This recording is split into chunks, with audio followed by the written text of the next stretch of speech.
Alright, guys. Sorry about the hat, but just got out of the shower and I was seeing this interview from Gary Neville and Mo Salah, and I think there's a couple of things in here that we should be talking about regarding his contract, and I do think Sean probably won't agree, but he does kind of contradict himself about when the negotiations started taking place seriously, shall we say.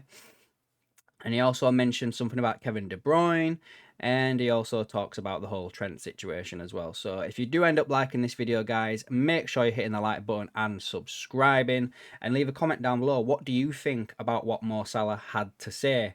So we'll get some of the smaller stuff out of the way first. So he mentions Kevin De Bruyne. He says that he brought a lot to the league. He wishes him all the best for the future, and he does kind of like tease that there is a place for him at Liverpool. So Salah putting it out there, I guess, obviously messing about, knowing it's not going to happen, but it's still one of those, isn't it? He wouldn't say it if he didn't kind of mean it that he'd want Kevin De Bruyne to come to Liverpool. I don't think it's going to happen whatsoever, but he's put it out there, so that's why I'm talking about it.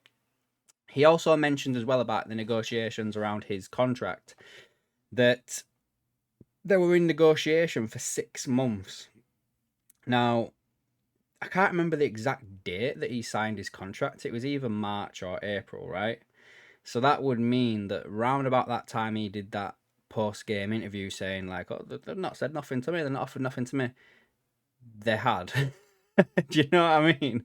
And he basically goes on to say that it was around January where negotiations started going well, and he kind of thought that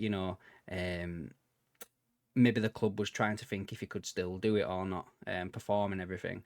But I've always had the opinion that I find it hard and difficult to get my head around the fact that Liverpool would not have been in negotiations. Like Richard Hughes, has been reportedly have said that as soon as he came into the club, one of the first couple of things he did was reach out to Trent of all people, and also reached out to Virgil and Salah, and that's over a year ago. Like, well, we're coming up to about a year of that now. We're over a year ago now of that. But then again, with slot and the window and blah blah blah blah. I guess takes a bit of time to get sorted, but at the end of the day, does it really matter what happens and what didn't happen?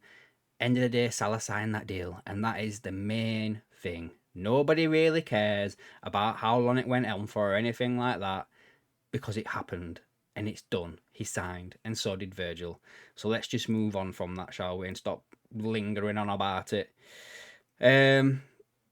He also touches on the Trent situation, so this is where I'm probably going to go into it a little bit more and a little bit longer. He basically criticised those harsh Liverpool supporters who booed Trent, and he's quoted as saying, "We shouldn't act this way." He follows on to say that he deserves the best farewell in the remaining 2 games. He was surprised. "This is not how we act as Liverpool fans. We shouldn't act this way with anyone. We should always appreciate the people that came here even for 6 months." Is that a hint at Chiesa? You know what I mean? Imagine someone who gave you his all for 20 years. It shouldn't be like this, and I hope that will change at the next game at Brighton or the last game of the season, because he deserves the farewell.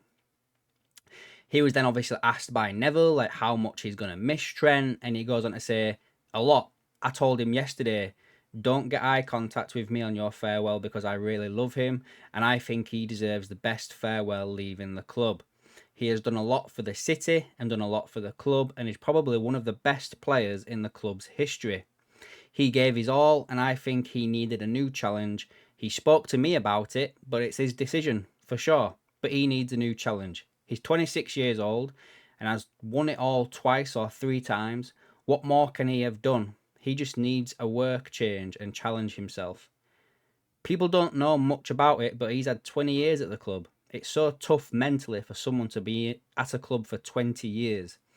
People think it's the place you love, and yeah, I do love the place, but I'm going every day to the same place for 20 years.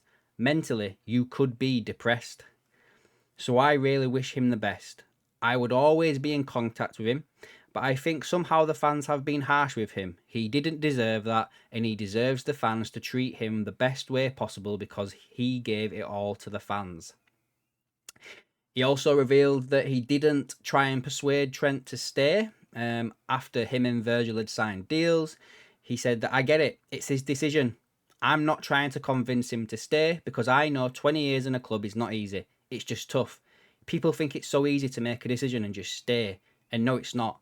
And I don't want to speak to him much about it because I want him in my team always. Somebody like him, you want him in your team, but I also understand that like being in the same place for 20 years is not easy. So again, it just mentions here that, you know, he signed a 2-year deal in April and revealed that at the start of the season he thought that there was just a 10% chance that he would stay. And he goes and say, you know, it was based on the history of the club. We know the philosophy at the club. I'm not attacking them. This is about the data people.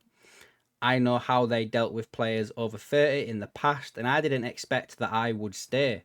From January onwards, I think it was, okay, things are getting better and better. It took a while. I think the club was testing me to see whether I could still provide or not. Now, that's basically a lot of the key stuff that's come out of this. It's an 18-minute long interview, guys. I encourage you all to go and have a watch and have a listen so you can hear it all for yourself.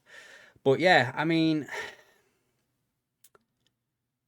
I don't really want to keep going on about this Trent situation. I mean, you know, it's happened and what's been said has been said, but Salah shouldn't.